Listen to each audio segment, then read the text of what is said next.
नमस्कार दोस्तों, आज मैं G20 का जो मूल मंत्र जो माननीय प्रधानमंत्री मोदी जी ने दिया है वह है एक अर्थ, एक फैमिली और एक फ्यूचर। एक अर्थ का मतलब होता है कि अपना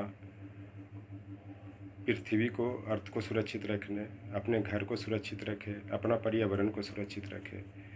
लेकिन एक घर का मतलब होता है कि जो एक परिवार का जो फैमिली है उससे जोड़ा जाता है। लेकिन इस देश के एक घर का मतलब हुआ कि जो भी इस देश में हर संप्रदाय के लोग रह रहे हैं वही एक घर के लोग हैं, वही फैमिली है। लेकिन आज के दौर में क्या हो रहा है किसी से छिपा हुआ नहीं है।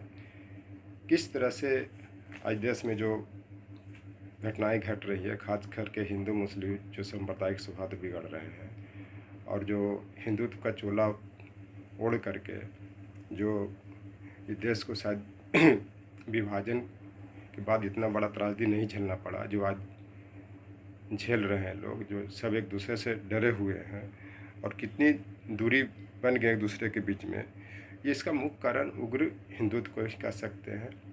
उग्र हिंदुत्व का मतलब है कि उनको किसी से कुछ लेना देना नहीं है, अपने उनकी बात को मनवाना है और अपने तरह से उसको करना है। और ये लोग जो राष्ट्रीयता का जो चोला पहनकर हिंदू मुस्लिम के नाम पर दंगा फसाद करवा रहे हैं, यही इनका उग्र हिंदुत्व की बात है और इसी के द्वारा इसको परिभाषित किया गया। इन लोगों को राष्ट्रीयता का मंत्र हमेशा दुश्मनों का खोज करना है। वह दुश्मन कुछ नहीं, कोई नहीं, ईसाई समुदाय के और मुस्लिम समुदाय के हैं। ये किसी से छिपी हुई बात नहीं है, यही इन लोगों का दुश्मन है। इस जो उग्र हिंदुत्व का जो नेतृत्व कर रहे हैं, एक तो एक विद्वान वर्ग है और एक जो अशिक्षित प्यादा है जो अपने सर पर आरएसएस को बदनाम करने के लिए केसरिया का चोला ओढ़ करके इस दुश्मनों को खोज रहे हैं, जबकि आरएसएस के सिद्धांत में ऐसा कुछ नहीं है। ये कोई दूसरे लोग भी हो सकते हैं देश के सांप्रदायिक सौहार्द बिगाड़ने के लिए। और इनका जो दुश्मन, जो सबसे बड़ी चीज़ जो आपने पहलू खान के केस में देखा, किस तरह से पीट पीट कर हत्या कर दी, जबकि वो गो तस्कर का जो भी था लाइसेंस था वो दिखा भी रहा था, लेकिन इसको लोगों ने नहीं माना। उसके बाद फिर आप झारखंड की घटना देखा, आपने फिर राजस्थान के अलवर में देखा। तो ये एक अर्थ एक फैमिली का मंत्र देश में कहाँ साबित हो रहा है। दूसरी चीज़ की प्रधानमंत्री जी ने बोला कि विश्व के देशों में विश्वास कम गया है, अविश्वास बढ़ा है। तो मैं यह कहना चाहता हूँ कि ये तो सत्य है कि विश्व के देशों में अविश्वास बढ़ा है, लेकिन देश में भी जो अविश्वास बढ़ा हुआ है उसको कैसे मजबूत किया जाए, उस पर भी ध्यान देने की बात है। इसको कैसे आगे बढ़ाया जाए और एक फ्यूचर की बात है कि आगे बढ़ना, आगे किस तरह से बढ़ा जाए, कैसे सांप्रदायिक सौहार्द स्थापित किया जाए, खास करके हिंदू मुस्लिम में एकता स्थापित किया जाए, कैसे देश को मजबूत किया जाए, इस पर फोकस करने की ज़रूरत है। जो आज के परिप्रेक्ष्य बहुत देखने को मिल रहा है, इसको कैसे मजबूत किया जाए। और मैं आपको एक चीज़ बता देना चाहता हूँ कि आजकल ये स्थिति बन गई है कि ट्रेन में, और ख़ास करके जहाँ पे बीजेपी शासित राज्य है, ट्रेन में मुस्लिमों को खोज खोज करके पीटा जा रहा है, बुरी तरह पीटा जा रहा है। और ये ऐसा कोई भी सरकार नहीं चाहती है कि मेरे राज्य में, मेरे देश में ऐसा दंगा फसाद हो, ऐसा शांति हो। लेकिन इनके जो छोटे भैये हैं, जो प्यादे हैं, जो बीजेपी शासित राज्य के जो प्यादे हैं, वो इस तरह की घटना करवाते हैं। इनको कहीं ना कहीं सरकार के द्वारा संरक्षण दिया जाता है। तो मैं आपको बता देना चाहता हूँ कि ऐसे घटनाओं से भारत को बहुत नुकसान हुआ है और देश की आर्थिक और सामाजिक तरक्की बहुत कमा है। देश की आर्थिक और सामाजिक तरक्की तभी मजबूत होगा जब उस देश में शांति व्याप्त हो, और वहाँ के सामाजिक और राजनीतिक शांति पर ही निर्भर करता है देश की आर्थिक तरक्की, जो भारत में भी कमी देखने को मिल रहा है।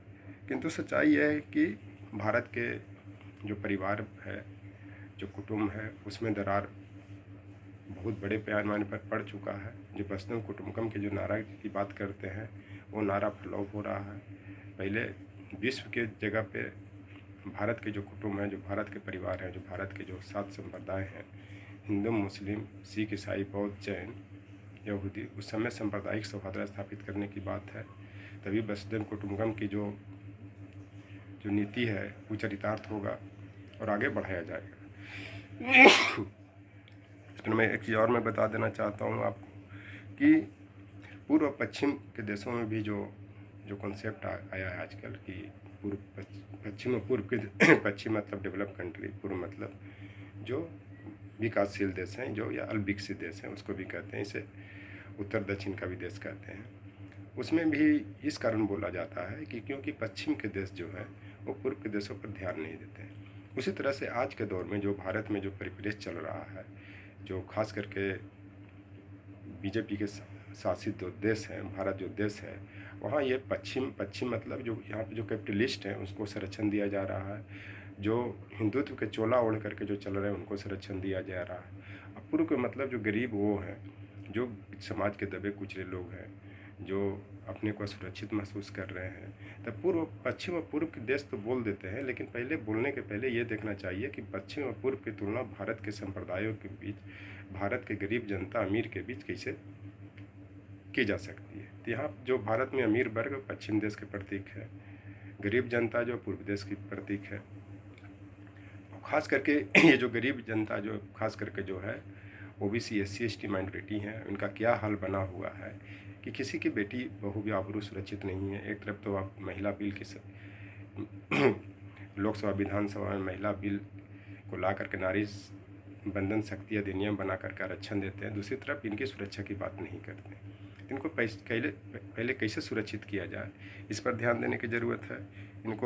इनसे कैसे आत्मिक लगाव, इनके बीच कैसे आत्मिक लगाव को मजबूत किया जाए, इस पर ध्यान देने की ज़रूरत है।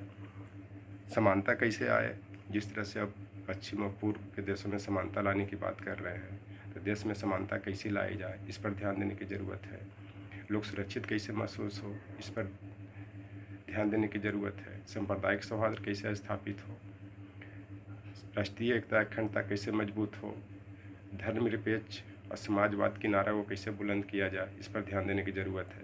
लेकिन अभी जो ये सुनने में आया कि संसद में जो प्रतियाँ बांटी गई थी सांसदों के बीच में से, उसमें से धर्मनिरपेक्ष और समाजवाद शब्द को हटा दिया गया। खैर ये तो मूल संविधान में नहीं था, लेकिन 42nd अमेंडमेंट 1976 के बाद इसको जोड़ा गया। और क्यों हटाया गया, आप इसी से अंदाज लगा सकते हैं कि आज भारत के संविधान पर किस तरह से अतिक्रमण किया जा रहा है, किसी से छिपी हुई बात नहीं है। तो आप वसुधैव कुटुंबकम की बात, एक अर्थ, एक फैमिली, एक फ्यूचर की बात तभी कहेंगे जब हमारा संविधान सुरक्षित रहेगा। और संविधान में जो वर्णित बातों हैं और जो उनकी जो मूल बातों हैं उस पर ध्यान, उसको मजबूत करने की ज़रूरत है। और जो भारतीय संविधान का जो मूल बात है वो प्रियम्बल है, जिस पे वहीं पे सब कुछ बता दिया गया। इसको जन्म कुंडली भी कहते हैं। जन्म कुंडली कहते हैं कि जिस तरह से किसी बच्चा का जन्म कुंडली उसके भविष्य के बारे में बताता है, उसी तरह से भारतीय संविधान की प्रस्तावना उसके भविष्य के बारे में बताता है कि देश का भविष्य कैसा होगा। ये चलते एक अर्थ, एक फैमिली, एक फ्यूचर की बात करने वाले पहले संविधान की बात करें, संविधान की प्रस्तावना की बात करें, जन्म कुंडली की बात करें, तब आगे बात करने की ज़रूरत है, न तो ये बकवास करने की तरह है। तो इस पर एक शेर भी कहा गया है कि बुझे दीप ने दीप ही कब जलाया, बुझे दीप ने कब उजाला किया।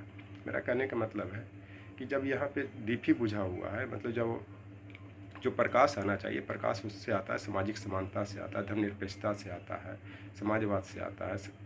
उसके बाद जो भी लोग शांति महसूस करें तब प्रकाश होता है। प्रकाश का मतलब ये है। लेकिन सब लोग यहाँ मुरझाए हुए मतलब कोई डर के वातावरण में जी रहे हैं, कोई सुरक्षित महसूस नहीं कर रहे हैं, खास करके ओबीसी SC ST माइनॉरिटी के लोग।